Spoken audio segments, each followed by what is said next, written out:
Sawuse wudu disunatake maca dongane wudu kanthi sunah madhep kiblat tur ningali mendhuwur, maksude ndangak.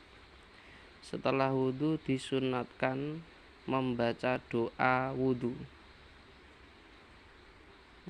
Hukumnya sunnah. Kesunahannya menghadap kiblat dan melihat ke atas. Jadi setelah wudu disunahkan untuk berdoa.